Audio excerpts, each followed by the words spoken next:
Okay, I'm sitting here with Mark Dowding, who is a folk singer and Lancashire historian, and he's been a really good friend to Lancashire Authors over the years, and also to me, because he's done a few things for me in the past, and I'm very grateful for that. And I'd like to call him a really good friend, and I'm honoured to be speaking to him today. So how are you, Mark? I'm very well, thank you, Peter. Thanks for asking me along. Yeah. So just tell me a little bit about your family and your background. Well, I was born in Ormskirk Hospital in 1961, which I'm 61 now. The time flies, doesn't it, when you think back? My dad was originally he worked at BTR in Leyland, making rubber belts, conveyor belts, things like that. And then he started work for Balfour Beatty. BICC it was in those days. It was just before Balfour Beatty took them over, electrifying railways, and he was down at King's Cross and did other jobs as well. I think he did the northern part of the West Coast Main Line from Liverpool up to T-Bay and Shap and that sort of area up to Glasgow. Occasionally we went down to London just for a weekend with him, because he was away like on a month at a time, so we never hardly saw him. And it got to the point where you're thinking, when he comes home, he says, when are you going back? So we've just seen him, and we're asking questions about him going home again, but going back again. But that's what he did for a living till he retired. And then my mum was sort of the typical housewife at the time. She just kept the house going and managed the bills and all the rest of it. Money was tight originally, but when my dad got a better job, obviously the money started coming in a bit better. So we lived in a house on a farm. My mum's parents, my mum's dad was a farmer. He moved down from Hale in North Lancashire. His father owned the farm up there, and when he came to retire, he asked my granddad if he wanted to take over. But because it was, my granddad liked horses, and tractors were starting to come in at this point, and my granddad, he wasn't interested in running a farm in that way with tractors and things. So his friend had already come down to Parbold at the time, and he got in touch with my granddad and said, well, there's a job down here if you want as a cowman. So that's where they came down. My dad's mum and dad, they were in Bristol. They were from that sort of area. My dad's dad, was a tax inspector. They moved him from Bristol to Aberystwyth, and then from Aberystwyth to Liverpool as a tax inspector. And then when the 1941 came along, the bombing started in Liverpool, so my granddad moved inland, and they found they found it. Originally it was like a terrace in Apley Bridge, but there was no hot water, so it didn't really do for them. So they looked around. My grandmother looked around and found another house in Apley Bridge called Finch House, and that was a big building. It was like a three-gabled affair with one part of the house was being lived in by a farmer who farmed the land around. So they rented the other two parts. So they stayed there until 1968, until the house was actually pulled down and modern houses were built on the land. Mm-hmm. So that's where my mum and dad were able to meet, because they were then in the same vicinity. Oh, okay. So although from being one in Bristol, one in North Lancashire, they came to Parbold and Apley Bridge, only 2 or 3 miles apart. So my dad met my mum, and they got married in 1960. That's a romantic story. Oh, I know, yes. Yeah. And I came along in 1961, right. 12 months later. So, and then my sister came along 12 months after that. So, right. So you were pretty close ages with your sister then? Yes, yeah. Yes. And you got on okay, did you? Oh, yeah. I know some sisters and brothers fight like cat and dog, but we didn't. We did get on all right. And was your sister interested in music as well? She was interested in music in the sort of teenage years. I think the Donny Osmond and the Osmonds and David Cassidy and that sort of era. The Bay City Rollers as well came along. Mm-hmm. She actually got a guitar. She was interested in the guitar just before I was. My dad had a friend who would come down to stay for overnight, and then they'd both go down to King's Cross for the month. Tony would bring his guitar with him, and he'd show my sister Deborah chords or whatever, and then I was sort of interested, but Deborah said, I want a guitar for Christmas, so because she wanted one, I wanted. So we both got guitars for Christmas, but whilst my sister she did play it, I sort of took it up more. I sort of locked myself away in my bedroom and started listening to records and things and playing along. That's how I learnt. I don't read music. I just listen to the tracks and then try to work the chords out and either strumming or picking eventually. So what was the sort of thing you played in those days when you started? I played, the first song we learnt was Streets of London by Ralph McTell. Oh, wow, that's a good one, that. It is. It's. I mean, it's still relevant today. It's timeless, isn't it? It is. I mean, he wrote it originally, I think, about the streets of Paris. Right. But then either he was persuaded to write about London or change it to Streets of London. And from then on, I think it was about 1968 when he recorded it. And then he had a big hit with it in 1974. Yeah. A slightly different arrangement, but it sort of made him at that point. And I believe he's written lots of other songs, but that's the one that everybody asks him to perform. That's the one he can't get off stage without doing that one. Yeah. And he loves doing it as well, I think he says. Yeah. Well, it's his pension, so... Of course it is, yeah. Yeah. So that's why you started. Now, obviously, we're going to talk a little bit more about how your music formed into what you're doing now. But you have picked some songs, haven't you? And I think the first one you picked was Call It the Groups by the Baronets. Is that correct? That's correct, yeah. Yeah. I've chosen that because it was the first record I think I actually went to buy. It came out in 1964, so I was only about 3 at the time. But my mum had the radio on, wireless we called it in those days. So I'd be listening to all the songs, and a lot of them they stuck in your mind because they'd be playing over and over again. So we went into the record shop and I think we went into a booth. I think my dad must have had me in his, in his arms sort of thing, listening to this record in the booth. And I've still got it actually at home. Yeah, somewhere. So I think we both like that one because we were singing a little bit about it before. We were, yeah. And obviously you were in tune anyway. So listen to that now then, and then we'll talk some more after.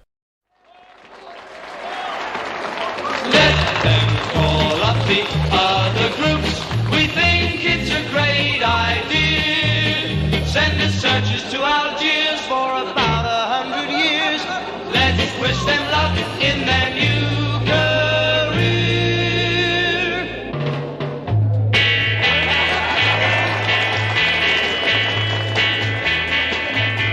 We sent them away to earn their pay. What a place it was, and they knew they had to go away and get down on their knees to earn their pay. And they queued all day. Oh yes, we will, sir. We'll clean those saucepans and tins, yes, sir.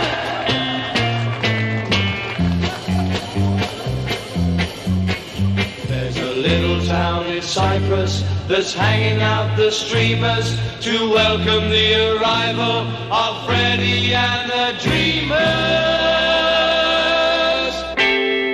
Just a minute. I could never be a corporal in the cavalry. Please don't pick on me.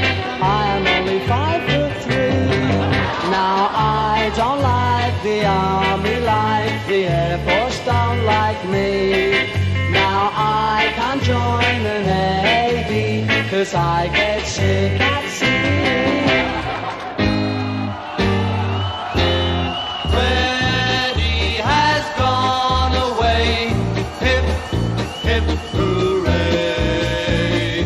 Next in line we were dreaming maybe the Rolling Stones would be fit for the Navy.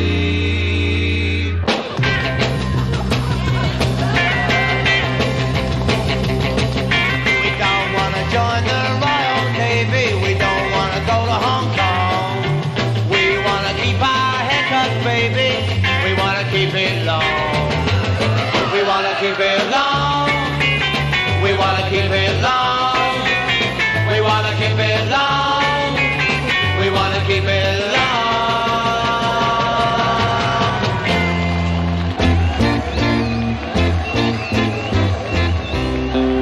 The searchers are still searching. Freddie is still dreaming. But the stones go rolling along. Just to even up the score, we can soon dig up some more. The bachelors are looking very strong. Wait for me, my Diane. Now I only have 2 years to go. Wait for me, my Diane. My Diane. Now I only have 2 stripes to show. Wait for me, my Diane. My Diane. My Diane.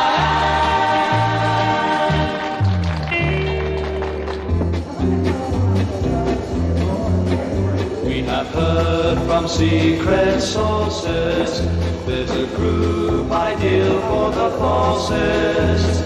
If the caller they revive, this could be heard from the day clock 5.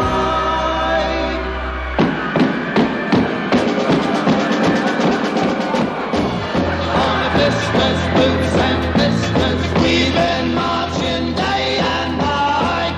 On the blisters, boots and blisters, we can't tell our left foot from our right.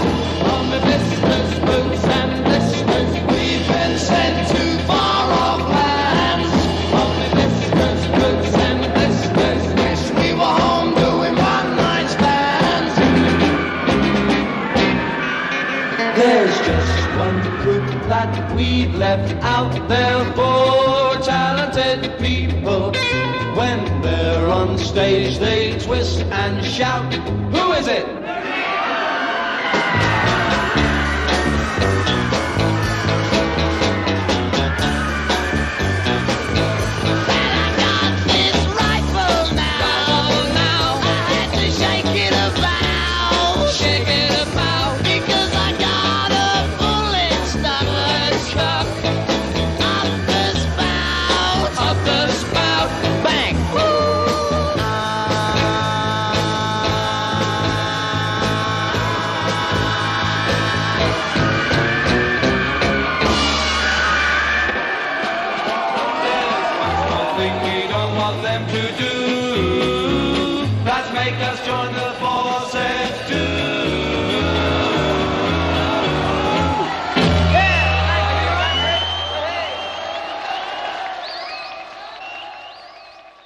Well, Mark, a great song that. I really enjoyed listening again. Tell me a bit more about how you actually got into music, what you did at college and how that affected you, whether you took that sort of thing at college or whether you were inclined in other directions at that time.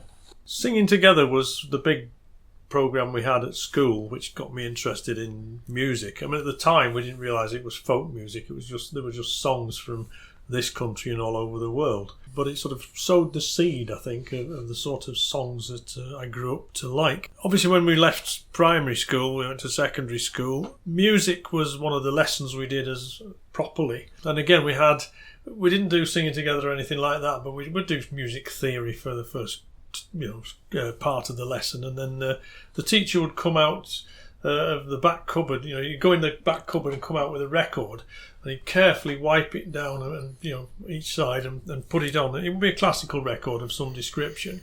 Don't ask me what, but we just sat and listened to it and appreciated it at the time. But that didn't really have an effect on me at the time. I was more interested in the singing folk songs and things like that. And the reason I got into folk songs was my dad came home once with an LP of the Fivepenny Piece, who were a Lancashire group from the Staley Bridge area. There was a track on this LP which was the Battle of Hastings, a Marriott Edgar monologue, which my dad wanted to learn. But there are all sorts of other songs that they'd written as well and performed. So there's one or two of those that took me fancy, so I started learning those. Again, playing the record and singing along, playing along and working the chords out. And eventually I saw a programme on the television. It was called Thank You and Good Night. It was on Granada Television. The end of the night, this is when television actually went to bed. It closed down at 11 o'clock or whatever time it was. But they had this programme, and it was only a 5-minute programme. They'd record a concert by whoever, in this case it was the Oldham Tinkers, and play 5 minutes of it, or a song, whatever it might be. So I saw this and I thought, oh, they look good. They interested me, so I went and bought one of their records. And from there I started learning some of their songs. And eventually I found that I was able to sing these songs just in my bedroom, really. But then the PTA groups at school started doing nights, and they'd have the kids who would be in groups of their own. They would be on stage doing 10 or 15 minutes, it'd be 2 or 3 songs, something like that. And I got involved with one of the groups, and I was able to bring some of these songs to these concerts. I mean, the Spinners as well were an influence on everybody, I think, because they had a regular television series. You did, I remember that. Yeah. For years. So their songs were obviously in the conscience. But I was able to bring something else as well, the Lancashire songs that never really got an airing on the television. And one of the teachers was interested in what I was doing, and he gave me an LP by Harry Boardman called Deep Lancashire. This came out in 1968, and it was Topic Records who produced it. It was their best-selling LP of the time. And that had on it Harry Boardman, who was the Lancashire singer and researcher, the Oldham Tinkers, Mike Harding, a poet from Rochdale, Harvey Kershaw, and one or two other people. And that really got me interested in Lancashire songs. And from there, I was singing these songs, and one of the kids at school said, oh, me and my brother are starting a folk club next week. Do you want to come along? I had no idea what a folk club was, but I said, yeah, I'll come along. What do we do? Oh, you just sing a couple of songs in the night, that'll be all right. So I did that, and from there I met somebody else. This was in Ormskirk, and from there somebody else came along who ran a folk club fairly close to me as well, at the Dickinson Arms at Wrightington, at Dangerous Corner. I said, well, I can't get there because I didn't drive or anything. My dad was busy at the time. Don't worry, I'll come and get you. Now, this guy was coming from Widnes, and he came to pick me up. He was only up the road, so it wasn't out of his way. But I was very grateful to him for doing that, because it sort of opened up this network of folk clubs that I had no idea about. It's a bit like jazz clubs. You know they're there, but you don't know where they are. But from there, I was singing a couple of songs a week and learning more songs. And eventually, they made me a resident, which basically meant that you were there with whoever else was a resident to keep the club running. So if they didn't have very many singers that night, you would maybe do 2 or 3 more than anybody else, just to make sure you got through till 11 o'clock. Oh, that's excellent. And you mentioned Widnes there, and every time I hear Widnes, I always think about Paul Simon, because that's the station he wrote Homeward Bound on when he recorded it in the 60s. That's right, yeah. Very famous, yeah. Yeah. So, from there, you went to do other things, obviously. And when is it you started sort of becoming Mark Dowding, the performer? I suppose it was probably a bit later on. I was just doing floor spots in folk clubs at that time. And, me and my dad used to go to several clubs in the area that we found. Once you go to one, you find there's others around, and people would be there from other clubs and say, oh, why don't you come to our club? So we used to do that. So there's 1 or 2 regular clubs we went to. When I went to college in Manchester, I started going to Harry Boardman's club, because he was still running a club in Manchester then. This would have been about 1981. I met the Oldham Tinkers it was a Freshers' Week concert at Salford University, and I asked them where Harry's club was, and they told me, so I went along. I had met Harry before this, but he was pleased to see me when I turned up, and it was a case of doing the songs there, and maybe you get 1 or 2 songs depending who was in. But eventually, Harry made me a resident there as well, so it's quite an honour really to be a resident at Harry's club, because the people that were there, I was the only one I'd never heard of. It was that sort of club. You'd go in, and everybody, all the names used to go there. They might be passing through, but they'd call into Harry's club on a Saturday night, wherever they were. And the residents there, famous people, which I won't mention because people who were listening probably won't know who they are. But to me, anyway, they were. I think everyone knows Oldham Tinkers, the Alton Weavers, and things like that. Yeah, they were another group that got me interested as well, because my dad took me to see them at our local pub in Parble, the Windmill Hotel. They were doing a charity night. It was a tiny little room, but the place was packed. I'd never seen them before, but I really enjoyed what they did, and I bought their LP that had just come out.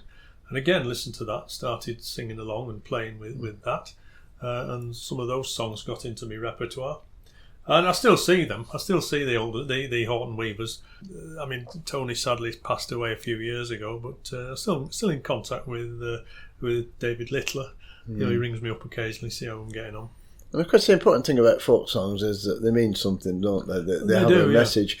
And I think that's possibly, listening to the words of them, is possibly how you got into discovering history and the history of dialect and stuff like that, all coming from that sort of background, I suppose. That's right. When I was at school, I did economic history. Now, this was slightly before I got into the industrial songs of Lancashire, the cotton and the coal mining songs and that sort of genre of songs.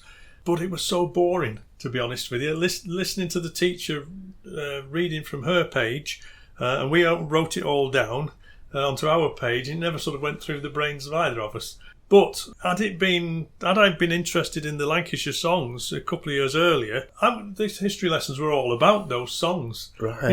It was Peterloo and things like that, which I always remember writing down. It's stuck in my brain. 16th of August 1819, a meeting held on Petersfields, Manchester, broken up by the military, 11 killed, 400 injured, full stop. And that was it, But when you sort of find the songs that people have written, either at the time in the 1819s and further, or more modern songs looking back at the time, that history is all encompassed in 6 or 7 verses. Yeah. I think in a way that's like history in action, isn't it? Yeah. Because you're actually singing about it rather than just learning it from a book. Yeah. And makes it more real. It does. It does. Yeah. Moving on a bit, we did myself and my mate Chris did a CD called Manchester Ballads, which was a book that Harry put together in 1983 along with Roy Palmer. And when you look at this book, they're basically 35 ballads all about how Manchester grew up in the 18th and 19th century, from being basically a small town to the Cottonopolis that it became, with the Manchester Ship Canal at the end of the century being brought into play. But when you look at the words on the page, they mean nothing. When you start singing them, they come to life. And I really enjoyed doing those 35 songs. Really good. I mean, we go back to, we mentioned the Streets of London earlier. I mean, that song, I said, was written in 1968, still relevant today. And I believe we're going to listen to it now. I think we are, yes. Yeah. And then we'll have a little bit more chat about you and your working life, I suppose. And unfortunately, you had to work to support yourself. But these days, you sing you sing for a living, basically, don't you? And yeah. More or less, yeah. So we'll listen to that now. Streets of London by Ralph McTell.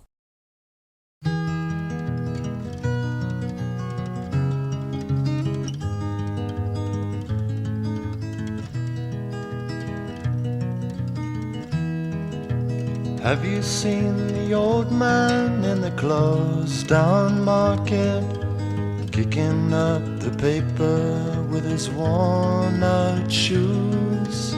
In his eyes you see no pride, and held loosely at his side, yesterday's paper telling yesterday's news. So how can you tell me you're lonely, and say for you that the sun don't shine? Let me take you by the hand and lead you through the streets of London, show you something to make you change your mind.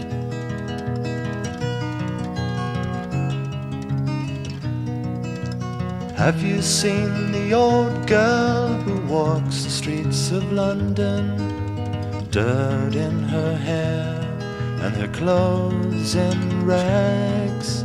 She's no time for talking, she just keeps right on walking, carrying her home in 2 carrier bags.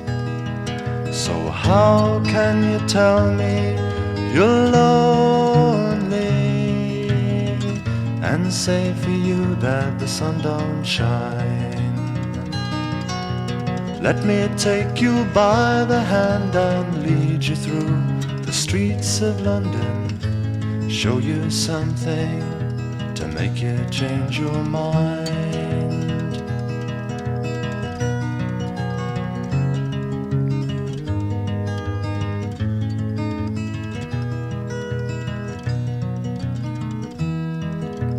In the all-night cafe at 11:15, same old man sitting there on his own, looking at the world over the rim of his teacup. Each tea lasts an hour and he wanders home alone. So how can you tell me you're lonely? Don't say for you that the sun don't shine. Let me take you by the hand and lead you through the streets of London, show you something to make you change your mind.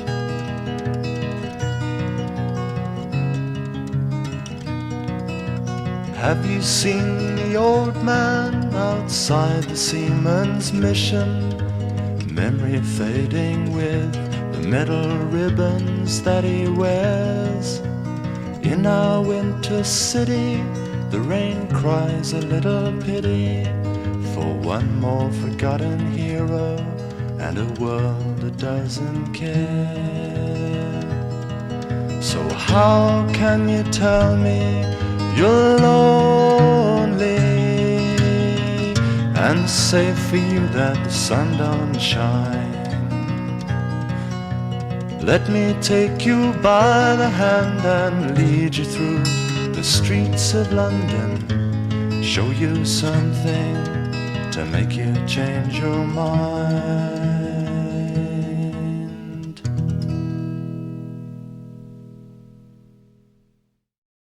Okay, so that part of your life is over and you left Harris Club because you had to go and find work, I suppose. Yeah. Can you talk me through what happened next? Yeah, well, I didn't actually get my degree, which that's what I was doing in Manchester. It was a case of, like you say, finding some work. And my dad sort of said, write to this chap he was in Ipswich at the time, who was working with my dad's company, Balfour Beatty. So I wrote down and said, can I have a summer job? Yes, come on down. So I went down to Ipswich, and that was the point then when I'd done 6 or 7 weeks down there just as a summer job, and I got to the point where they didn't want me back at university, which was a bit of a blow. But so I then sort of said, can I stay on? You know, and they said yes. So for 36 years I did a summer job really, but over the years. But I did stay on as a proper employee then, so I was getting proper salary and all the rest of it. But I still had the interest in the folk music world. So I went to Ipswich Folk Club, found that down there, and they were very welcoming, so they had singers' nights where, anybody could get up and do what they call a floor spot, 2 or 3 songs, depending on how many were there. Or sometimes they had a guest night where, they'd have a guest who was paid, and they might only have 1 or 2 singers that night, so maybe I got night off, if you like, from singing. So that was sort of went on and on and on, week by week, and eventually I was asked if I wanted to go to Peterborough, which meant more money.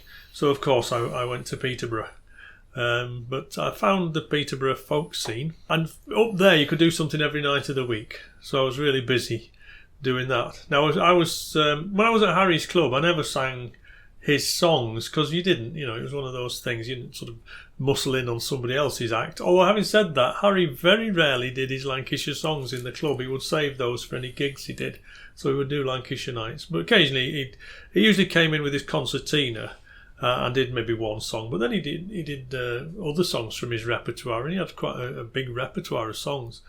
And occasionally he came in with his banjo, and I knew then that you'd get one of the songs, so I looked forward to when he brought his banjo in.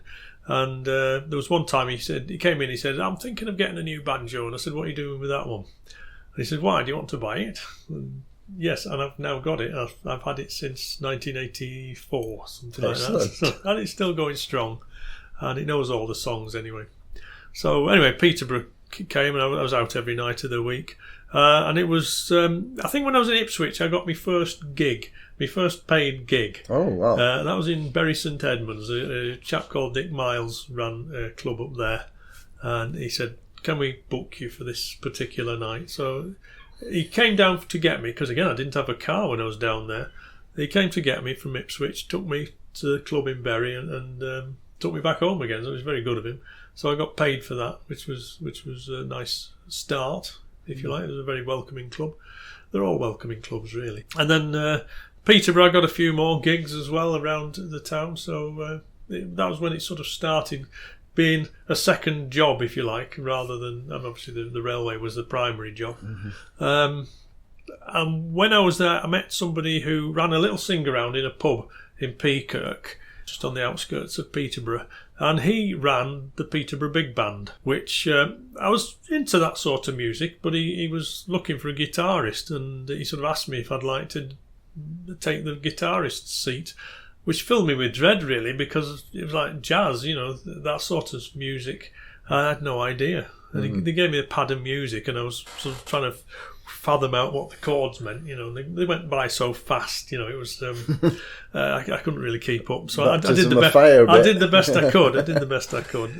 And then 1987, I was up a ladder doing something, and then the wire came adrift, and I came down, and I broke my back. Oh my gosh! Which put me in hospital for 14 weeks. Wow! And that put paid really to anything like the big band, because I had to take my amps and things like that for my guitar with me, and there's no way I could have lifted that anymore. So I sadly had to retire from the big band, which that's a shame. Which was a shame. I enjoyed doing it, but it was another avenue of music for me.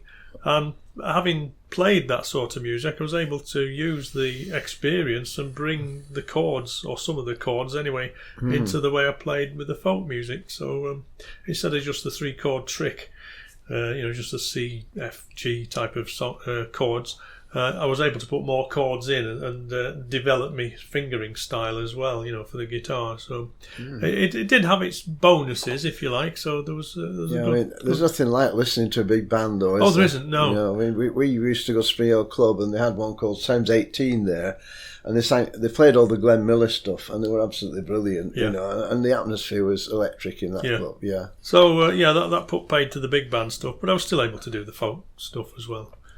And at this point, I could bring the Lancashire songs into it. Not that anybody understood down in Peterborough, I mean, they had their own accents. The Fenland accent was its own accent. The Lancashire accent is obviously from up this neck of the woods.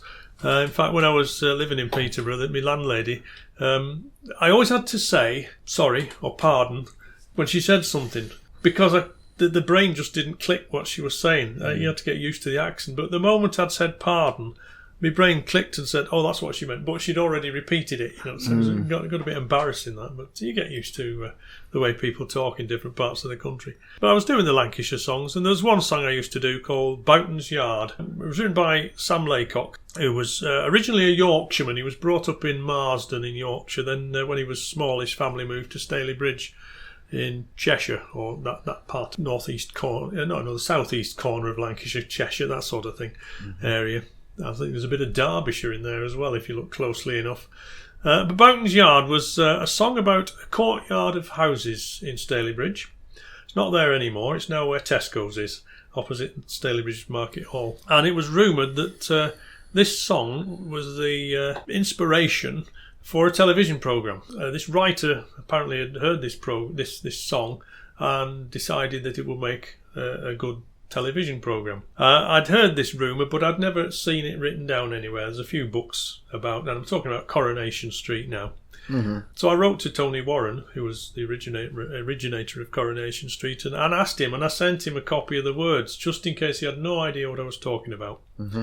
And he actually rang me up, because in my letter I put my phone number, so he rang me up and we had a good chat about it, and he said, "No, I can't tell you what the inspiration was, but I have heard Boughton's Yard," because he said when he was a child actor, in the 40s and 50s. He was working at the BBC in Manchester, in Piccadilly, and when they'd finished their bit, this is a live performance on Children's Hour or something like that, they would have a lady come in and play the piano just to keep them all quiet, sing them songs, and he remembers this lady singing Boughton's Yard or Bolton's Yard, as well as other songs as well, Lancashire songs. That lady was Violet Carson. Now, if you remember Coronation Street... Ina Sharples, yes. Ina Sharples, the hair-netted The dragon. milk stout. The milk stout in the snug. And I thought, well, it'll be great to hear Ina Sharples or Violet Carson singing Boughton's Yard, because I knew she sang, because she did stuff like Stars on Sunday on a regular basis. So she was singing hymns and things like that on that. But to hear her singing these Lancashire songs would have been great. But there's no chance of that, is there? Isn't the internet a wonderful thing? Here is Violet Carson singing Bolton's Yard. Thank you, Mark. We'll listen to this and then we'll chat some more.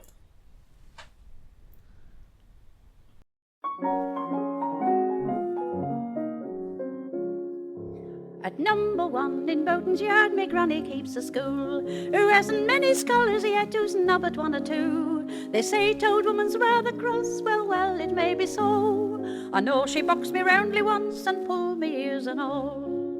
At number 3, right facing Pump, Ned Grimshaw keeps a shop. He sells cakes and gingerbread and treacle, pear and pop. He sells oat cake as well, does Ned. He has both soft and hard, and everybody buys from him what lives in Boughton's Yard. At number 5, I live myself without Susanna Grime, but I do not like who very well who turns me out sometimes. And when I'm in the snare of light, I have to cower in the dark. I can't pay me lodging brass because I'm out to work. At number 7, there's nobody lives, they left there yesterday. Bum bailiffs came and marked the things and took 'em all away. They took 'em on a donkey cart, I don't know where they went. Happen they've been taken and sold because they owed some rent. At number 9, Toad Cobbler lives, Toad Shepherd's mends me shoon. Who's getting very weak and done, he'll have to leave us soon. He reads his Bible every day and sings just like a lark. He says he's practicing for heaven, he's well aid on his work. At number 11, me uncle lives, I call him Uncle Tom. He goes to concerts up and down and plays a kettle drum. In bands of music and such things he seems to take a pride, and he always makes as big a noise as all he plays beside. And now I've done, I'll say goodbye and leave you for a while. I know I haven't told me tale in such a first-rate style, but if you're right pleased I'm satisfied, and I ask as no reward for telling you who me neighbours is, what lives in Boughton's Yard. So, Mark, you said you had 14 weeks in hospital with a broken back. How did you recover from that? It was difficult, shall we say, because you're never quite sure how it's going to work out. No, you were a lineman, weren't you? I was a lineman, yeah. So I was you up and couldn't down really ladders do that all again. day. No. No. When I was in hospital, I mean, the consultants came along and said, just lie on your back for 4 or 5 weeks and we'll see what happens then. I was taken actually from Peterborough, because I started off in Peterborough Hospital. That's the closest one they could take me to. And then they moved me down to Addenbrooke's, which was a spinal specialist. I mean, the consultant there had a poke and a prod and said, just lay on your back, I'm going away for a week and we'll see what happens when I come back. And I couldn't move anyway. He said, don't get Don't up. Go but I wasn't going anywhere. No. Anyway, he came back and I did actually lose feeling in one of my legs. I couldn't move it. And through the week, it actually came back, which was a good thing. So after that, it was just a case of conservative bed rest, they called it. Yeah. So let the body heal itself, really. So the bones started knitting together again. They moved me back to Peterborough, and I was expecting to be up and about in a week or so, but the consultant there, I think he was a bit more cautious, and he said, we'll keep you in bed for another 6 weeks. So my heart sank a bit at that, but I had all sorts of people coming in and for visiting time. I had about 11 people a day coming in. I just get told off, for having so many people, so I had to sort of limit them coming in. But eventually they gave me a bed that tips up, so you can control how much it tips. So basically your blood doesn't rush from your head to your feet. No. And you faint, which is what happens. So about half a day of this, and I was up on my feet again, which was a bit, should we say, awkward, because I didn't know how to walk. What do I do now? I'm up on my feet again. And it's just a case of, right, we'll put one foot in front of the other, and off I went. And I was walking up and down that ward all day, every day for the next couple of weeks. Excellent. Just so to keep me you going. soon got back into the swing of things. And I swore that. that I'd walk out of hospital, and I did. They brought me a wheelchair and said, "Do you want this?" I said, "Yes, that'll do fine, thank you." And I put all my stuff on that and wheeled it out. I walked out. Oh, excellent. So my dad took me home. So I went from Peterborough back home to Parbold in Lancashire, and then went to Wrightington Hospital, which is just up the road, for physiotherapy. So another 2 or 3 weeks. No, it was another 3 months at home before I went back into the office.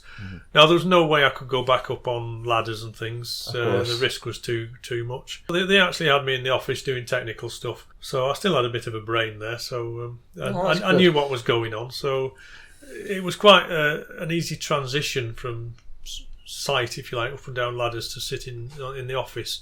And occasionally I'd get a trip out to site. If they wanted some materials or things like that, I'd go out. But it was that was where I then sort of changed tack, if you like, from being a linesman to being a design engineer. Yeah, and I suppose that helped you in other things later on, didn't it? Learning that trade, learning to do the technical stuff. Yeah. Well, I'd been on site, on the track doing stuff, so I knew what was going on in the air. I knew the materials, and I knew what things were required and where things went. So I had quite a good experience of one side of it, and I brought that into the other side. So while I was learning the technical side of it, I was being able to bring the practical side of it into it as well. So I felt I was being able to bring quite a bit to the job. That's great. Yeah. And people used to this up to the day I left. People were sort of asking me, what are these part numbers? Because catalogues full of part numbers of assemblies and sub-assemblies and components, and they just become second nature after a while. Yeah, you just spout what it is right away, because you use it so much. Yeah, that's right. So I like to think I was useful in that respect. Yeah. Well, that's good. I mean, and of course, these days, I mean, you use a lot of your technical ability to set up your sets and things, don't you? I mean, your computer ability is really good for a start, and of course, you understand acoustics, you understand sound, you understand all of it really, and even camera. I mean, you do camera work as well, don't you? Yeah. Yes, I was asked to bring my camera into to work to photograph everybody, for badges. Oh yeah. We had to have a badge at some point, so I had to photograph everybody. So I used, because somebody said, "Oh, I've got this little camera." I said, "That'll be no good. Do you want me to bring mine in?" I had digital SLR. So I set that up on a tripod and got everybody in against a wall, so it was a white wall, and photographed them, almost like they were criminals. But, the usual suspects. But it did the job. So that's good. That's really good. And I think your love of jazz is going to come into your next choice of song, isn't it? Yes, one of the songs we did with a big band was, I think it was Sammy Nestico who wrote "Hay Burner," and it was Count Basie, I think, had a big hit with it, and that was one of my favourite songs because I could play it almost properly. Okay. But I think we're going to hear that now. So it's just another side of my musical interest. So "Hay Burner" by Count Basie. Thank you, Mark. We'll speak again anon. Okay.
So you went on to sing quite a lot of songs and eventually started recording them, I believe. Yes, somebody said, you want to make there was tapes in those days, CDs.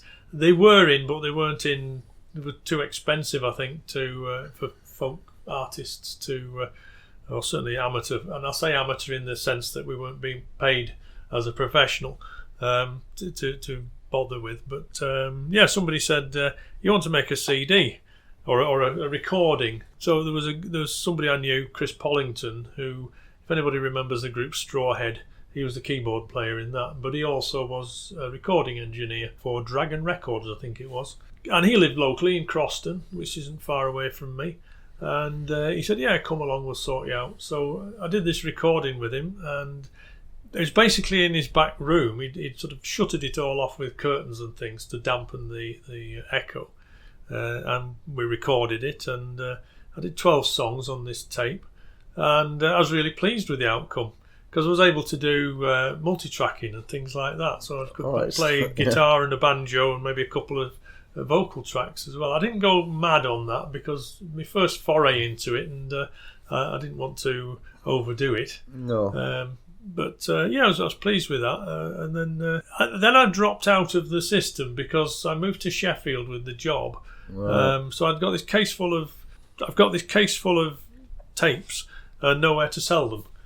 So I'd sold a few, but then, because when I was in Sheffield, there was no real opportunity to go out at night, Right. because we were busy and we weren't getting back till sort of 7 or 8 o'clock. And the time you had tea, it's sort of 9, 9:30, and going out somewhere wasn't an option, because you had to be up early in the morning, So and the clubs were mainly at the weekend when I was coming home. All right. So I never really got a chance to. You never got a do chance anything. to perform in a folk So it was club in Yorkshire, really. No, so it was a few years later that I came back home and saw a folk club locally to me, and started to go along to that, and that sort of kicked me off again, going to folk clubs. And I got back in touch with Chris, who did the recording, and I said, any chance of doing another one? He said, come along. So we did this CD at this point, and I called it Brown Photographs after one of the Five Penny Pieces songs. Mm-hmm. So there was, I think it was 18 songs on that. And Chris looked at the things I was doing and said, there's 2 CDs here, there's 2 projects here. There's a main, your main, any sort of song project, but there's also this Lancashire song project of Harry Boardman's old songs. We'll split it up. We'll do this one for you first, and then we'll do the Harry Boardman one. So, and this was like 20 years after Harry had died. Right. He died in 1987, and this was 2007, something like that. And so we did the Brown Photographs, and then we embarked on the Harry Boardman songs, the Lancashire songs of Harry Boardman, which was great actually, because it was a case of we could do this thing and get it out there. And the number of people who came up and said, "Oh yes, I remember Harry," and they tell us all sorts of stories about when they knew Harry and which clubs he used to go to, because he actually opened probably one of the first, I'll say, folk clubs in the country. But they didn't call them folk clubs in those days. It was like song sessions or something like that, music session. It was only later on that the term folk club was coined. So that was those 2 CDs. And then a bit later on, I think I mentioned earlier on maybe that Harry and Roy Palmer brought this book out called Manchester Ballads. Right. And Chris had another chat. We had another chat over a pint or two, and we said, well, what if Harry had recorded all those? If he'd lived, would he have recorded them all? We know he'd done a few of them on some of his LPs, but he never got round to doing the rest of them. So we thought, go on, let's do that. We'll record all 35.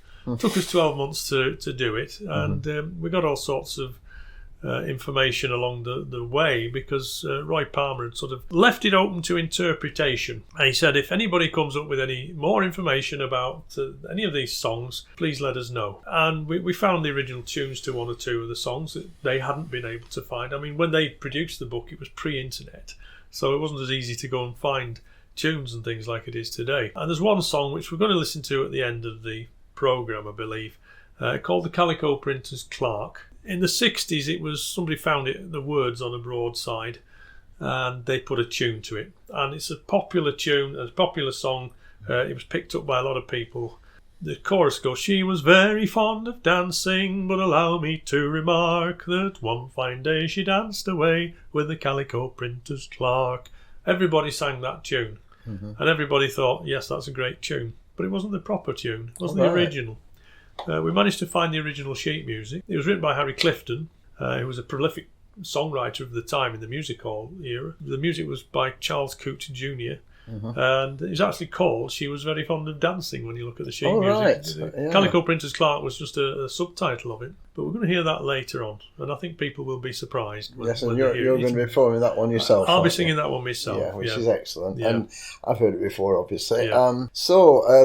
You know, you sung all these other people's songs. Did you ever think of writing any of your own stuff? I always found it difficult to do that, but when somebody waves money in front of you and says, would you mind writing a song for this particular project? And this was for the Shrewsbury Railway Heritage Trust. Oh, right.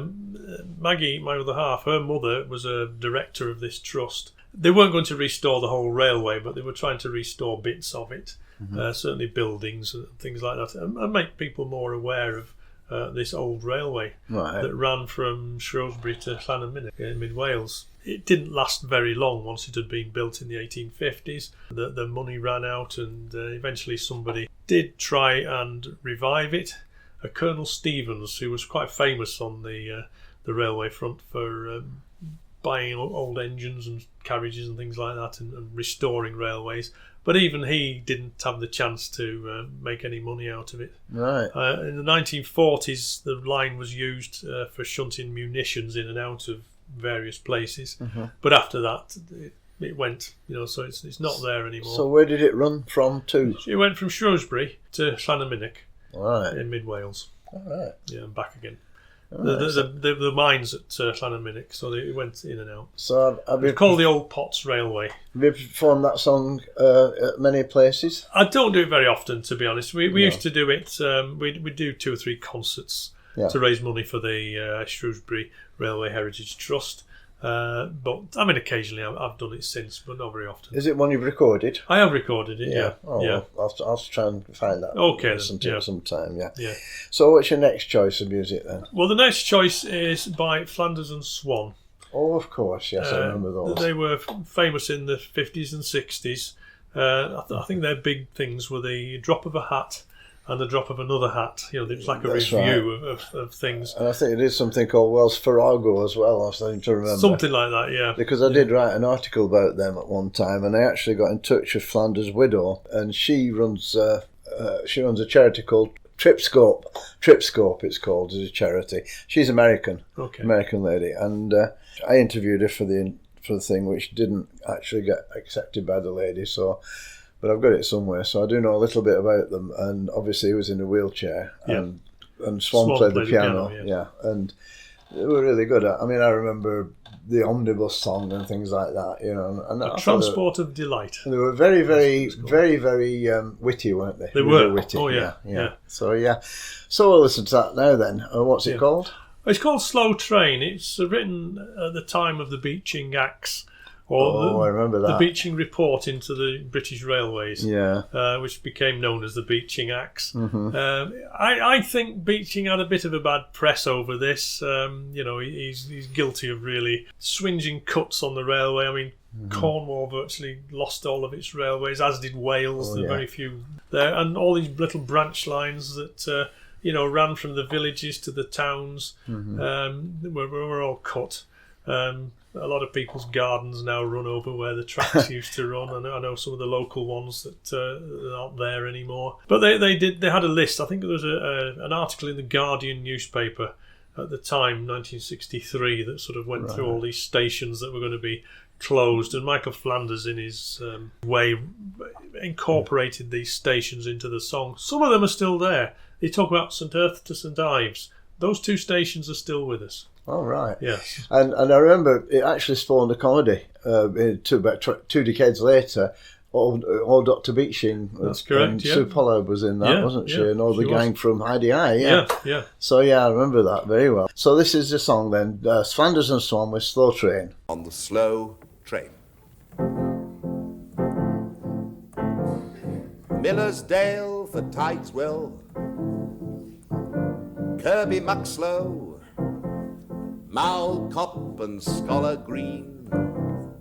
No more will I go to Blandford Forum and Morty Ho. On the slow train from Midsummer Norton and Mumby Road. No chuds, no porter, no cat on a seat at Chorlton come Harney or Chester Street. We won't be meeting again on the slow train. I'll travel no more from Littleton Badsy to Openshaw. At Long Stanton I'll stand well clear of the doors no more. No whitewashed pebbles, no up and no down, from Formby Four Crosses to Dunstable Town. I won't be going again on the slow train. On the main line and the good siding, the grass grows high. At Dog Dyke, Tumby Woodside, and Trouble House Halt. The sleepers sleep at Ordlam and Ambergate. No passenger waits on Chittering Platform or Cheslin Hay.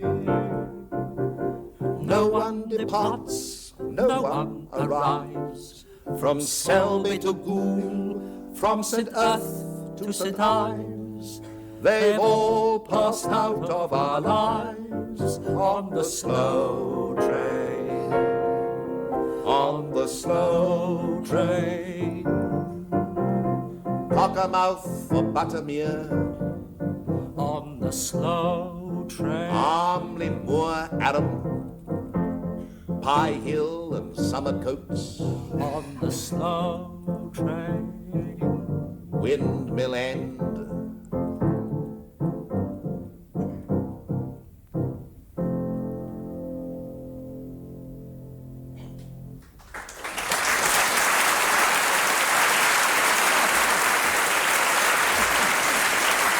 So perhaps we can bring your story up to date a little bit now and talk about, I believe that you started a folk club and that is where you met your partner. Is that correct? Not quite. No. This folk club was already going in Parbold, and it was a local Ramblers group who set it up. So it wasn't a folk club in what we'd call the traditional sense of a folk club. It was just a load of people who got together who sang a few songs, and they met in the upstairs room of a pub. Unfortunately, they had to pay for that room, so whatever money they got in every week went towards paying for the room. Eventually, they moved from that pub and went to another pub where they didn't have to pay for the room, which was jolly good. I went to the first pub one night, I think, because I was busy doing other things. But then when they moved to the Railway Hotel in Parbold, I started going on a more regular basis. And I used to be the mystery man, because I used to sit there.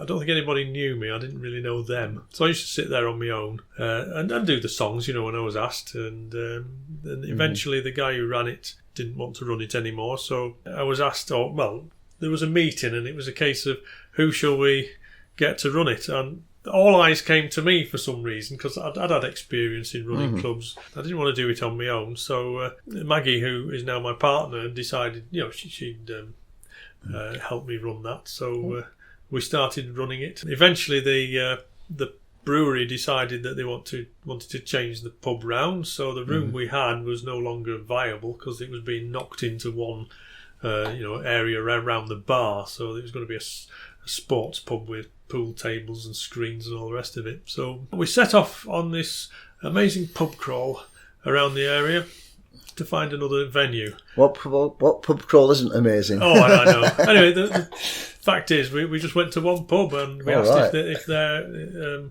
room upstairs was available, and they said yes. When do you want to start? So excellent. That was in the Red Lion at Newbury, which is just round the corner from us. So we've been there, I'll say, ever since. We had to move out and then we've come back again. But we're still going, despite COVID. So we're basically a singers club. We don't have guests, only on very rare occasions, if we've got enough money to pay for a guest. and they'll be the guest who I decide on. So Yeah. I'm not saying they'll be. Well, most of them are friends of mine anyway. So we've had a few. Well, they've all been good guest nights that we've had, because we build them up and make sure people come along to see the guest. You know, it's a night off for the singers. I sort of do the introduction and a few songs to introduce the night, and then get the guest on, and same in the second half. But we've had one or two who they're still talking about it 10 years later. Oh, that's brilliant. But a guy called Peter Bond, who lives in Rochdale, or Milne Row, just outside Rochdale, and I do quite a few of his songs, and I know him quite well. So he'd not been doing folk clubs for a while, because he had a job as a guitar teacher in schools. So he didn't want to sort of do that and then go out at night and ruin his hands with the fingers on the guitar. But he was doing one or two gigs at that point, so I asked him if he'd do it, and he said yeah. And he got me up halfway through his set. He said, "Mark, do you want to come up and do a few songs with me?" Because he knew I did the songs. But when you get up there and you start playing them the way you sing them and play them, you find it's slightly different the way he sings them. Yeah. We got through, though. We got through. A couple of false starts, but we got through. Most season performers by that time, weren't you? Yeah. But people still talk about that night. So I believe when COVID happened, you sort of moved everything to Zoom, didn't you? We did. It was a new thing, Zoom. To me, Zoom at the time was a recording medium, if you like. I had a Zoom recorder, which was tiny little recording unit, which was a very good system. But Zoom, what we're talking about now, is now this interactive video link system. Yeah. We decided to have a go, so we had half an hour, because you get, 40 minutes. You can get 40 minutes for nothing. A few of us joined this Zoom thing we set up, and we said, yeah, it's going to work, this. I mean, they'd had a few teething problems with anybody listening to this who does Zooms knows about original sound and various other things. Of course. But Zoom has got better, because the original sound means that it plays all the frequencies. Without original sound, it sort of compresses everything into a band of a frequency for vocal talking. So it misses out the high ones and misses out the low ones. And it also filters background noise and things like that, which for singing and playing wasn't good at all, because it sounded like it was underwater. But the program got better, and people got used to it, and we've been running it since lockdown. Was it March 2020 when we locked down? We've been running it every week, more or less, and we're still getting people. We're actually back in the pub now, but we do once a month on Zoom on a Monday, to keep in touch with everybody who has joined us from all over the country, and indeed some places of the world. We get 2 or 3 people coming in from America and Canada, and they look forward to it. So we don't want to lose them. No, that's great. So you need to keep it going. We're doing that at Lancashire Authors. We're still in one meeting on Zoom every year, which is good, because we can get people from out of this area to come as well, obviously, and that's a good thing. Yeah. So the first time I met you, I think, was around 2015, and you were playing at, I think it's the year that Radio Lancashire came along and did a little interview with us on Lancashire Day, and you played, and honestly, after I heard that, I just thought, wow, I like this guy. And I believe at that time, unless my memory is deserting me here, I believe you were talking about your dad at that time, something about your dad that inspired you or something. Possibly. I mean, he was the guy who brought home the LP of 5p piece. Of course, that was where I started getting interested in more folk music than I was at the time. Yeah. I mean, he used to sing as well, He used to, when he was young, he used to go around with his mates around the pubs when they had pianos in pubs, they could sing around the piano. So he did have a history of singing, But he used to write poems as well. So. Oh, very good. Yeah. So and was he proud of you when you started off in that? I think so, yeah. Because, he used to come with us, so... Good. And he enjoyed it as well. That's great, yeah. So, of course, from there, I've seen you a few times, and you've also helped me with some projects I've had. In 2016, Oswald's Library was threatened with closure, as a lot of libraries were at that time, and I started a campaign to try and save it, and we did this concert at the library, which lasted more or less all afternoon, and... You came all the way from where you live, about 30 miles away, and you didn't even take any fee. No. And then I got people like Callum Thomas, Les Bond, and the guy who was the writer of the year that year, Dan Forrester, all came and gave their services for nothing. It was a really good concert. We got over 30 people there, and everybody enjoyed it. So that was really good. And as I say, you've also done something for me at the Library Friends since, and that went, again, a full audience, and everybody loved it. You know, and I keep asking you for one particular song which I really love, and that's John Willis Ferret, and and I find it really amusing, and I don't think it offends many people these days, does it? I love that song because it mentions vicars and vicars' wives and mayors and things like fantastic. that, and I have sung that song so many times in front of people like that. Yeah. And of course the secretary of the Lancashire Authors Association is Mrs. Olive Riley. And even she gets a mention in there, Mrs. Riley's Brandy. Oh yes, that's right. So I enjoy singing that song, and it's interesting to see how people react to it. You know, especially when they're named in it, not named, but the vicar and the vicar's wife. And the actually, mayor. Olive is not secretary anymore. We've got a young lady called Sarah Robin now, but she is still competition secretary and still deputy chairman. Yeah. So yes, no, she's still involved. She'll love that you mentioned her. I'm sure. Yeah. I think I also did something else at your writer's thing somewhere along the line, because I know you actually put a camera up and recorded it.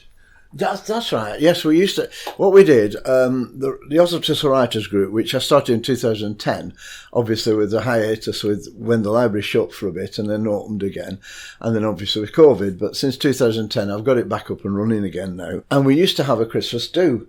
So we went to Oswald Social Club, and we had this Christmas do every year, and I invited you over.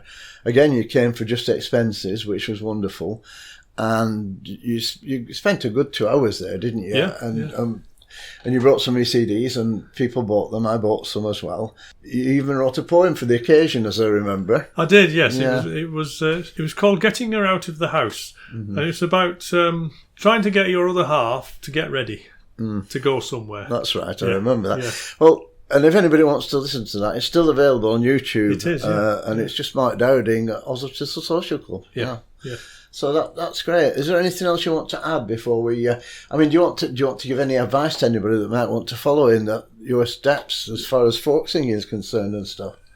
Well, I suppose the only advice I could say is to me, folk singing is about history. The songs, the historical songs anyway, I mean, people write their own songs, they singer-songwriters, which are more to do with themselves than anybody else. But if you go look at the historical aspects of songs, have a look and research into what the song is about. And I think you'll find it's quite fulfilling when you realise, what this song has been written about. It might be a song that was written at the time, the 1830s or whatever, when there was some disaster, or like the Peterloo disaster and mining disasters and things like that. Surprising how many songs came out of that. Maybe just to raise money for their families. They'd sell them on the streets for a tuppence or a penny or something like that. But if you're interested in the songs, find out more about them. I mean, I think I see a point. I see a point to this more just by talking to you, because when you think about it, you listen to songs that were written in a certain period, you get to know a lot about the history of that period, don't you? You do. And you get a bit of a feel of what the in some cases desperation was at that time. Yeah. And I think that's very important. And I know that Sid Calderbank does a lot. I mean, he recites all sorts. I don't know how he ever remembers everything he does, but he doesn't seem to refer to any documents or anything. He just does it off the top of his head. And long may he be able to do that, because and you and him together, well, it's like a class act, isn't it? Well, I'm glad you think so. Yeah, well, I think so anyway, and Sid will be pleased to hear that as well. I'm sure he will, yeah. But yes, so for the time being then, thank you very much, Mark Dowding, and it's been a pleasure talking to you today. And we will finish off with a song of your own, which is called Calico Printers Clark. Thank you very much. Thank you.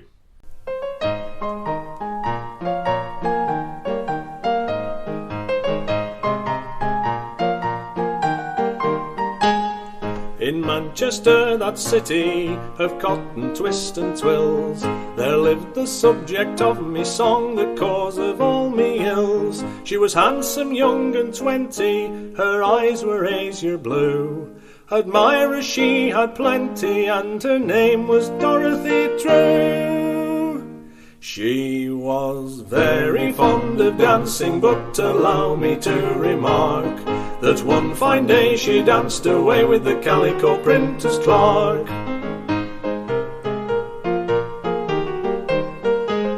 At a private ball I met her in 1863. I never can forget her, though she was unkind to me. I was dressed in the pink of fashion, me lavender gloves were new. I danced the valse Circassian with charming Dorothy True. She was very fond of dancing, but allow me to remark that one fine day she danced away with the calico printer's clerk.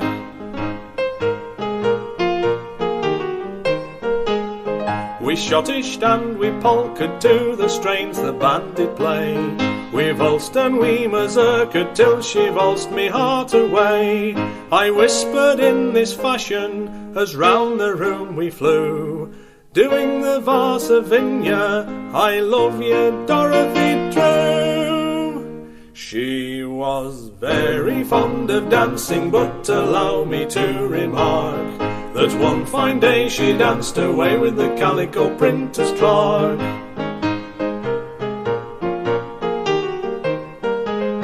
For months and months attention unto her I did pay, till with her condescension she led me quite astray. The money I expended I'm ashamed to tell to you. I'll inform you how it ended with myself and Dorothy True. She was very fond of dancing, but allow me to remark that one fine day she danced away with the calico printer's clerk.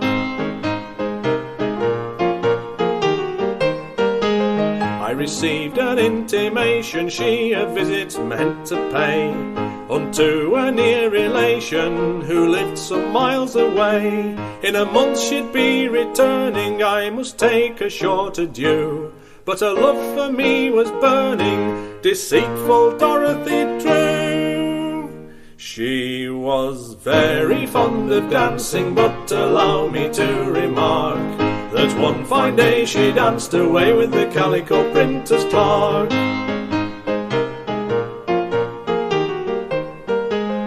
At 9 o'clock next morning to breakfast I sat down.